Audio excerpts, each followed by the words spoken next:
Χαίρετε. Καλώς ήρθατε σε μία ακόμη εκπομπή Grand Slam, την οποία παρακολουθείτε από το blog πάμε στοίχημα με baseball.blogspot.com. Εδώ είμαι λοιπόν με τον Δημήτρη τον Γαζή, τον οποίον και καλωσορίζω. Περάσαμε μαζί 2 εβδομάδες στον Παναμά και έτσι επιστρέφουμε να κάνουμε μία εκπομπή. Σας την είχα υποσχεθεί όσον αφορά τα του Παναμά. Θα βάλουμε από πάνω τα της Εθνικής. Θα δούμε τα της Ελλάδος, διότι τα πράγματα βεβαίως μετά από μια εμπειρία στον Παναμά με την Εθνική έχουν τη σημασία τους, διότι αλλιώς τα βλέπεις από μέσα, εγώ δηλαδή, ο Δημήτρης έχει ξαναπάει, αλλά αλλιώς τα βλέπεις από μέσα και δεν ήταν τα πράγματα πλέον όπως ήταν στο παρελθόν. Η Εθνική δεν είναι η ίδια. Έχει βεβαίως και μπροστά της πράγματα. Έχουμε λοιπόν να συζητήσουμε για το τι γίνεται στην Ελλάδα, έχουμε να συζητήσουμε για τις προσπάθειες που κάνουμε και έχουμε να πούμε στο τέλος της εκπομπής, η οποία φοβάμαι ότι θα είναι σε κάνα δυο συνέχειες, διότι μάλλον δεν θα προλάβουμε να την ολοκληρώσουμε στο όριο που μας δίνει YouTube για να το ανεβάσουμε.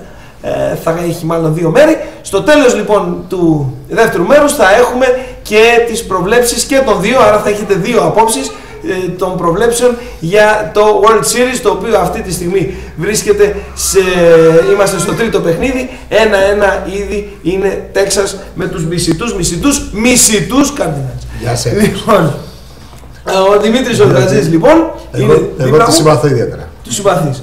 Εγώ δεν συμπαθώ ούτε και τους Texans, οπότε τώρα δεν ξέρω και με ποιους να είμαι. Οπότε δεν αποκλείεται να είμαι με τους μισητούς, οι οποίοι κέρδισαν ένα, έχασαν ένα. Τα πράγματα είναι εδώ. Έχουμε κάποια στοιχεία, θα σας τα δείξουμε. Λοιπόν, να ξεκινήσουμε πρώτα απ' όλα με το προφανές που ρωτάνε όλοι. Πήγατε σε μια άλλη χώρα, τι είδατε, τι νιώσατε, τι καταλάβατε? Ο Παναμάς είναι μια εξωτική χώρα για εμάς. Τροπικό το κλίμα, συνέχεια η θερμοκρασία από 25 έως 33 βαθμούς Κελσίου. Βρέχει, χιονίζει, βγάζει ήλιο, η θερμοκρασία ίδια. Εγώ βρήκα την υγειά μου. Καταρχάς, και εγώ το ίδιο. Δεν νιώθω την υγρασία που λένε. Έχει υγρασία, δεν την νιώθω την υγρασία. Δεν υπάρχει πόνος στο Παναμά. Φεύγουν όλα λόγω ζέστης. Είναι πάρα πολύ ωραία. Και το καλύτερο είναι ότι οι αλλαγές στις εποχές είναι με τις βροχές. Δηλαδή, Μάιο, Ιούνιο, Ιούλιο δεν βρέχει καθόλου, είναι καλοκαίρι. Σκάει ο Τζίτσκας, δεν αποκλείει και να φτάνει και 40. Αύγουστο λέει βρέχει από το πρωί μέχρι το βράδυ επί 4 μέρες, σταματάει για κάνα 2 ώρες, ξαναρχίζει να βρέχει για 5 μέρες, σταματάει για 1 μέρα και συνεχίζεται αυτό όλο τον Αύγουστο. Και μετά ψιλοβρέχει. Βρέχει, όλο τον χρόνο. Δεν βρέχει. 35 όμως είναι πάντα. Σαγιονάρες, βερμούδα. Δεν νομίζω αυτοί οι άνθρωποι έχουν φορέσει ποτέ μπουφάνα. Αφού τα σπίτια τους είναι κυριολεκτικά τρύπια, μόνο μια σκεπή έχουν για να τους προφυλάσει το νερό. Από κάτω τα πάντα ανοιχτά, παραθυρόφυλλα πουθενά. Δηλαδή έχω και τραβήσει κάτι φωτογραφίες. Αλλά κάγκελα. Κάγκελα παντού. Λόγω εγκληματικότητας. Κάγκελα παντού. Φτωχή χώρα, τι περιμένεις, εγκληματικότητα. Λοιπόν, δεν ξέρω αν θα καταφέρω και θα προσπαθήσω να έχω και πλάνα για να σας δείξω, αλλά έχω γυρίσει και πλάνα έξω από το Πούλμαν, τα οποία είναι πολλά τα κάγκελα. Είναι πολύ φτωχές, ζουν με τα μισά λεφτά από ότι εμείς και ας έχουμε την κρίση μας και ας έχουμε τα οικονομικά μας. $350 είναι ένας μισθός, αλλά απ' την άλλη πηγαίνεις ας πούμε να πιεις μια μπύρα σε ένα κλαμπ. Και πόσο κάνει η μπύρα στο κλαμπ? $2, $1. $1, βρήκαμε και με $1. Δώσαμε και 5, αλλά ήταν sports bar. Ναι, αλλά πηγαίνεις όμως δηλαδή βγαίνεις με $2 και πίνεις μπύρα, τον άμπακο. Σερβέσα. Λοιπόν, οι άνθρωποι πίνουν πάρα πολύ σερβέσα. Έχω φορέσει επίτηδες αυτό το καπέλο για να σας δείξω. Λοιπόν, το αγόρασα έξω από το γήπεδο, το οποίο εδώ στο γύσο του έχει αυτό το μεταλλικό πράγμα, το οποίο δεν μπορούσα να καταλάβω τι είναι, και το γύρισα απ' την άλλη, είναι ανοιχτήρι. Άρα δηλαδή τι κάνεις, είσαι στην κερκίδα, πίνεις την μπύρα σου και την ανοίγεις με το καπέλο σου, διότι πρέπει να έχεις κάποιο τρόπο να ανοίξεις την μπύρα. Λοιπόν, επόμενη ερώτηση. Φεύγεις λοιπόν από την Ελλάδα, όπου λες σε κάποιους παίζω baseball, σου είπα τρελός, τι είναι αυτό το πράγμα, και πηγαίνεις και φτάνεις στον Παναμά. Θεωρώ ότι μάλλον η δική μου εμπειρία είναι ως εξής. Όταν όλοι ακούγανε ότι θα πάω να παίξω παγκόσμιο πρωτάθλημα στον Παναμά, όλοι μου λέγανε wow, θα πάω στον Παναμά, θέλω να έρθω και εγώ στον Παναμά. Όλοι ενδιαφέρονταν για τον Παναμά. Κανένας δεν ενδιαφέρθηκε για το παγκόσμιο πρωτάθλημα, κανένας δεν ενδιαφέρθηκε για το baseball. είναι λογικό να συμβεί αυτό στην Ελλάδα. Φτάνουμε λοιπόν στον Παναμά, όπου λόγω του πρωταθλήματος έχουν και μας περιμένουν χορευτές, ναι, χαμός. Η υποδοχή ήταν εντυπωσιακή, παραδοσιακές χορεύτριες με πολύχρωμα μακριά φορέματα. Στα μαλλιά πάρα πολύ τύπου μπαρόκ ήταν τα φορέματα με πολύ απλωτές φούστες τέλος πάντων, πολύ ωραία χτενίσματα και λουλούδια στα μαλλιά. Αλλά οι άντρες ένα boy. Άντρες γυναίκες ένα boy. Αυτό είναι χαρακτηριστικό του Παναμά. Λοιπόν, περάσαμε λοιπόν από το χορευτικό που μας περίμενε και πάμε να βγούμε αφού έχουμε πάρει τα πράγματά μας. Μας περάσαν από τα διαβατήρια, σταμάτησαν κάποιους. Εσείς περιμένετε, δηλαδή περνάνε η Ελλάδα. Περνάμε λοιπόν. Άνοιγε ο δρόμος. Βασιλική υποδοχή, βασιλική διαχείριση. Περνάμε και από το τελωνείο, περνάμε και τα πράγματά μας από κάτι μηχανήματα. Ένιωσα ότι είμαι κάποιο. VIP τρελό. Ναι, σημαίνω πρόσωπο. Πώς σταματάνε εδώ στην Ελλάδα, όταν έρχεται κάποιος αρχηγός κράτους. Έτσι στα φανάρια. Έτσι ήμασταν και εγώ και σταματάγαν όλοι για να περάσει το πούλμα της Εθνικής. Και πάμε λοιπόν τώρα, βγαίνουμε έξω λοιπόν, όπου ξαφνικά πέφτουν πάνω μας δημοσιογράφοι, κάμερες, φωτογράφοι. Λίγο το αεροδρόμιο, ναι. Διότι η Ελλάδα ήταν η χώρα που έπαιζε με τον Παναμά το πρώτο αγώνα, άρα είχε ενδιαφέρον. Ποιοι ήρθανε, οι παίκτες, αναζητούσαν τον προπονητή. Και αναζητούσαν και ένα συμπαίκτη μας, τον Θήμιο τον Καρκατσέλο, του οποίου η μάνα είναι Παναμένια, ο πατέρας είναι Έλληνας, οπότε αναζητούσαν τον Παναμένιο Έλληνα που θα παίξει κατά του Παναμά, ο οποίος μιλάει ισπανικά, του πήρανε συνεντεύξει, είναι ένας μικρός χαμός με το Θήμιο. Λοιπόν, αργότερα βρισκόμαστε σε ένα μπαράκι. Το ίδιο βράδυ, το ίδιο βράδυ πήγαμε σε ένα μπαράκι να δούμε την τελευταία μέρα της regular season της MLB, όπου έγιναν οι ανατροπές οι τρελές, η Βοστόνη έμεινε έξω από εκεί που ήταν να βγει, το Τορόντο έχανε με 7-0 και τελικά κέρδισε, ένας μικρός χαμός. Και ξαφνικά εκεί που κοιτάζουμε μία οθόνη, κάνουμε μία έτσι στην άλλη οθόνη και βλέπουμε τις φάτσες μας. Τα παίζουμε στην παραμένικη. Στην παραμένικη τηλεόραση, τον Ντόμ να δίνει συνεντεύξεις. Και εμείς να περνάμε μπροστά από τις κάμερες και να. Με πλάνα, τα χαιρετάμε και τέτοια. Λοιπόν, αυτό γύρισε και μαχίταξε όλο τον πάρο, καταλαβαίνεις. Βέβαια, δεν σου λέει αυτή είναι εδώ. Νιώσαμε κάπως τέλος πάντων. Το ότι δεν ήρθαν εκείνη τη φορά να μας ζητήσουν αυτόγραφο και να υπογράψουν μπάλες δεν το ξέραμε ότι θα συνέβαινε. Διότι μετά, όπου πηγαίναμε, ερχόντουσαν, φέρνανε μπάλα, έλεγε πάρε μπάλα, υπόγραψε, εδώ, ρόπαλα, να βγούμε φωτογραφίες. Λες και ήμασταν εμείς, τώρα τα Ελληνάκια, έτσι, τα παιχτάκια της Ελλάδας που. Superstars. Ναι, και είμαστε ξαφνικά superstars σε όλο τον Παναμά. Λοιπόν, πάμε. Κάνουμε fast forward στο ταξίδι και πάμε λοιπόν και φτάνεις στο Ροτ Καρού. Ναι, εντυπωσιακότατο στάδιο, χτιστές κερκίδες 27.000 θεατών χωρητικότητας, 2 διαζώματα, τεράστιος χώρος πίσω από τις γραμμές φάουλ, διότι τα bullpen ήταν μέσα στο γήπεδο, δεν ήταν ξεχωριστοί χώροι. Ένα καταπληκτικό, δηλαδή όσον αφορά εμένα, είναι το ομορφότερο γήπεδο στο οποίο έχω μπει και έχω παίξει και έχω παραστεί τέλος πάντων.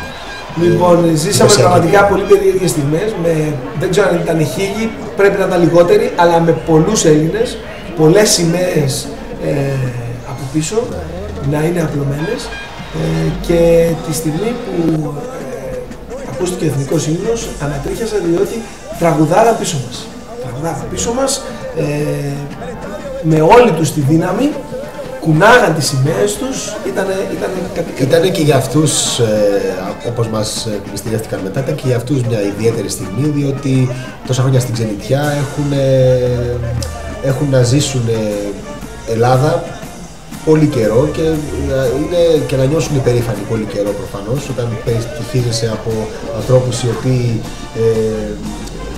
και άλλο χρώμα δέρματος έχουν και άλλη νοοτροπία και άλλη κουλτούρα και άλλη γλώσσα μιλάνε, νιώθεις ξένος. Και όταν έρχεται η εθνική ομάδα και βλέπεις τα γαλανόλευκα και εκπροσωπείσαι επίσημα σε κάποια διοργάνωση, νιώθουν και οι θεατές απίστευτη υπερηφάνεια.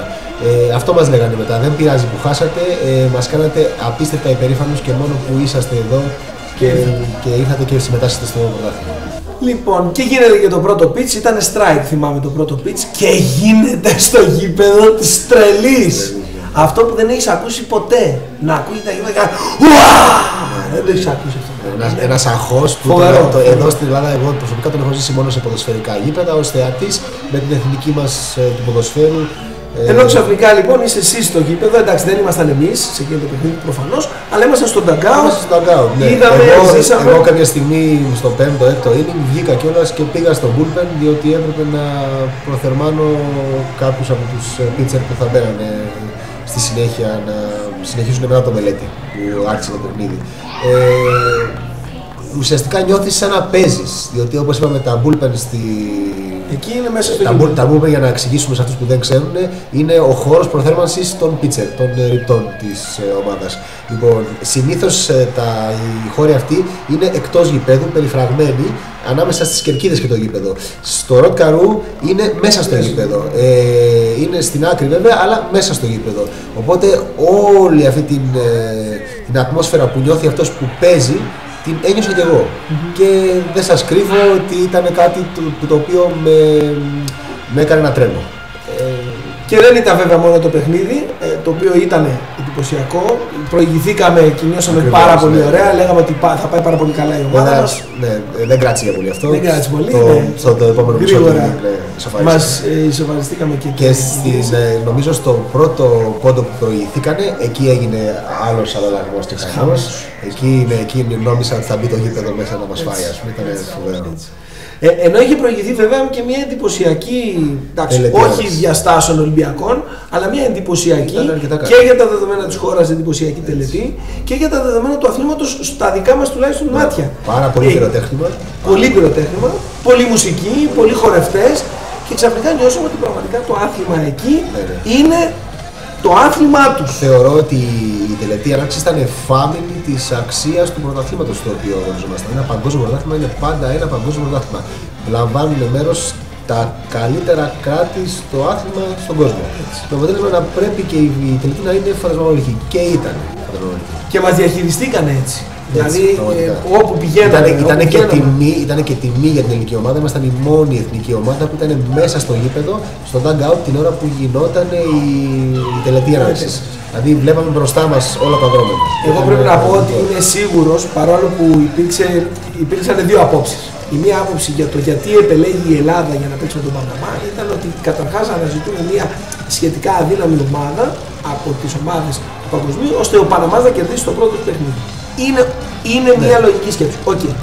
Εγώ θεωρώ και νομίζω ότι αν η πρώτη σκέψη ήταν η συμφεροντολογική, η δεύτερη σκέψη ήταν η σκέψη που λέει ότι έχουμε ανάγκη να στήσουμε έναν αγώνα που να έχει εσωτερικό ενδιαφέρον για να γεμίσουμε το γήπεδο. Δηλαδή, οι Παναμένοι προφανώς θα τους ενδιαφέρει περισσότερο να κερδίσουν τους Έλληνες που έχουν μέσα στα πόδια τους Έλληνες παρά να κερδίζανε την κινέζικη Ταϊπέη που θα μπορούσαν να τη βάλουν και αυτήν για να κερδίσουν.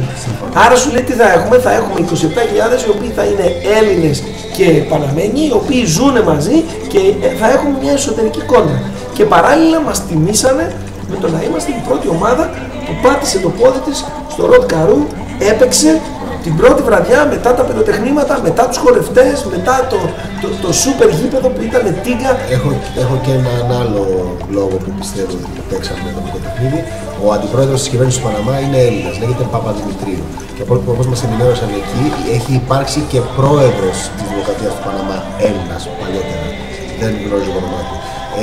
Παίζει, θεωρώ, και αυτό ρόλο. Μας υποδεχθήκαν ότι... μεταξύ, υπερθεματίζεις αυτό που λες σε έναν άλλον τρίτο Έλληνα που τον έχουν και τον λένε πολύ συχνά. Όταν πήγαμε στην διόρυγα του Παναμά, ακούστηκε ξαφνικά από τα μεγάφωνα καλωσορίζουμε την εθνική ομάδα baseball της Ελλάδος, η οποία έχει έρθει να επισκεφθεί τη διόρυγα, και θυμίζουμε στους παριστάμενους επισκέπτες ότι ο πρώτος skipper που πέρασε από τη διόρυγα του Παναμά ήταν Έλληνας. Το 1914. Ναι, Κωνσταντίνος κάτι, συγχωρέστε με, θα το ψάξω ίσως να το γράψω από κάτω αργότερα.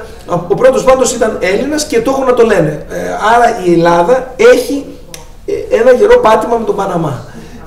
Μας αγαπούν, Οι Έλληνες είναι φίλοι τους, είναι άνθρωποι που τους έχουν καθημερινά μέσα στα πόδια τους. Το ανταλλακτήριο που πηγαίνουμε να αλλάξουμε χρήματα το είχε Έλληνας και μας έκανε και πολύ καλή τιμή και τον ευχαριστούμε το Σάκη. Δεν μας πήρε καθόλου προμήθεια και έτσι δεν χάραμε τα γιούρια μας και ψωνίζαμε με την άνεσή μας και περάσαμε και μια χαρά. Όλα βέβαια ήταν πάρα πολύ καλά. Η φιλοξενία, το φαγητό, το ξενοδοχείο στο οποίο πήγαμε μετά ήταν ένα all inclusive ξενοδοχείο στο οποίο δεν ανοίξαμε το πορτοφόλι μας ποτέ. Ούτε καν βραχιόλι δεν μας βάλανε. Μας βάλανε την πρώτη μέρα, μας το πετάξαν τις επόμενες και σου λέει ό,τι θέλετε. Φάτε, πιείτε, κυκλοφορήστε, κοιμηθείτε. Πραγματικά περάσαμε πάρα πολύ ωραία και σε αυτό το επίπεδο στο ξενοδοχείο.